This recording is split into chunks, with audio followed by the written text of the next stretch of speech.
আজি মই ক'বলৈ গৈছো আপোনাৰ মোবাইল সুইচ অফ দেখাব কিন্তু আপুনি সুইচ অফ দেখালেও সকলোখিনি কাম কৰিব পাৰিব ইউটিউব ফেচবুক হওক হোৱাটছআপ হওক আপুনি সকলোখিনি চলাই থাকিব পাৰিব কি হয় আমি কেতিয়াবা আমি যদি গেম খেলি থাকো বা কিবা এটা কাম কৰি থাকো মোবাইলত তো সেই সময়ত কি হয় আমাৰ মোবাইলত সঘনাই ফোন আহি থাকে তাৰ ফলত কি হয় আমাৰ যি কাম কৰা সেই কাম কৰা বহুতখিনি অসুবিধা হয় তো তাৰ ফলত আমাৰ কি হয় যি আমি কাম কৰিবলৈ তাৰ ফলত অসুবিধা হয় বা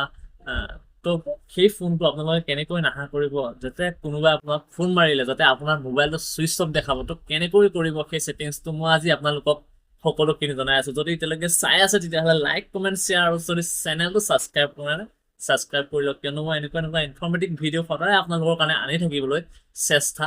কৰি থাকিম তো কেনেকৈ সেই সেটিংছটো কৰিব যাতে কোনোবাই আপোনাক ফোন মাৰিলেও আপোনাৰ যি মোবাইল আছে মোবাইলটো সুইচ অফ দেখাব কিন্তু সুইচ অফ দেখালেও আপুনি হোৱাটছআপ হওক ফেচবুক হওক ইউটিউব হওক নেটত আপুনি সকলোখিনি কাম কৰি থাকিব পাৰিব তো এই সেটিংছটো কেনেকৈ কৰিব আপোনালোকক মই এতিয়া দেখাই আছো পোনপ্ৰথমে আপোনাৰ যি মোবাইলৰ স্ক্ৰীন আছে মোবাইলৰ স্ক্ৰীনটো অন কৰি ল'ব অন কৰি লোৱাৰ পাছতে আপোনাৰ যি কলাৰ ডাইল আছে কলাৰ ডাইলটো অপেন কৰি ল'ব অপেন কৰি লোৱাৰ পাছতে ওপৰতে আপুনি দেখিব তিনিটা ডট সেই তিনিটা ডটত আপোনালোকে ক্লিক কৰি দিব ক্লিক কৰি দিয়াৰ পাছতে যিটো আপোনাৰ ছেকেণ্ডত ছেটিংছৰ অপশ্যনটো আহিছে ছেটিংছত আপোনালোকে ক্লিক কৰি দিব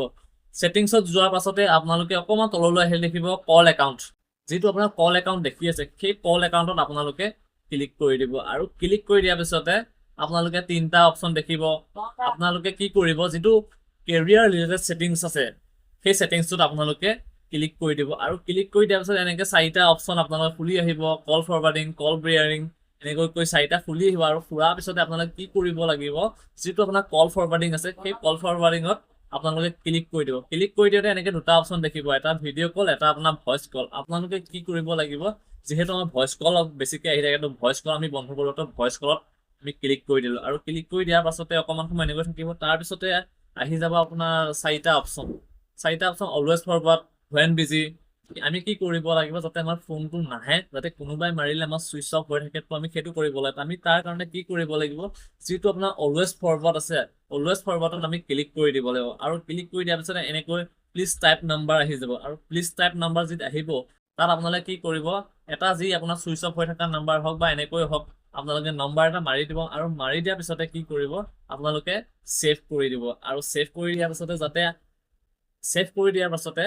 আপোনাৰ যদি কোনোবাই ফোন মাৰে তেতিয়াহ'লে যি আপোনাৰ মোবাইল আছে সেই মোবাইলত আপোনাক চুইচ অফ বুলি দেখাব আৰু তেতিয়া আপুনি তাতে চুইচ অফ দেখালো আপুনি নেট হওক কিবা হওক সকলোখিনি আপুনি কৰি থাকিব পাৰিব আৰু বন্ধ কৰিবলৈ তেনেই সহজ আপোনালোকে কি কৰিব আকৌ আপোনালোকে মোবাইলৰ ডাইলত যাব ডাইলত যোৱাৰ পাছতে আপোনালোকে তিনিটা ডটত ক্লিক কৰিব তিনিটা ডটত ক্লিক কৰাৰ পাছত ছেটিংছত যাব ছেটিংছত যোৱাৰ পাছতে আপোনাৰ যি কল একাউণ্ট আছে কল একাউণ্টত আকৌ সোমাই যোৱাৰ পিছতে আপোনালোকে আমি য'তে গৈছিলোঁ আৰু কেৰিয়াৰ ফৰৱাৰ্ড তাতে যাম আৰু তাৰ যোৱাৰ পিছতে কল যিটো ফৰৱাৰ্ডিং অপশ্যন আছে তাত যাম তাৰপিছতে আপোনাৰ যিটো ভইচ কল আছে তাত যাম আৰু যোৱাৰ পাছতে যিটো আপোনাৰ অলৱেজ ফৰৱাৰ্ড আছে সেই অলৱেজ ফৰৱাৰ্ডটো আমি অফ কৰি দিম আৰু অফ কৰাৰ পিছতে আকৌ আমাৰ যি মোবাইল আছে নৰ্মেল টাইপৰ হৈ যাব তো আজিলৈ ভিডিঅ'ত ইমানখিনি আছে যদি চাই ভাল পালে তেতিয়াহ'লে লাইক কৰিব কমেণ্ট কৰিব আৰু যদি চেনেলটো ছাবস্ক্ৰাইব কৰা তেতিয়াহ'লে আকৌ কৈছোঁ ছাবস্ক্ৰাইব কৰি ল'ব জয়া বাই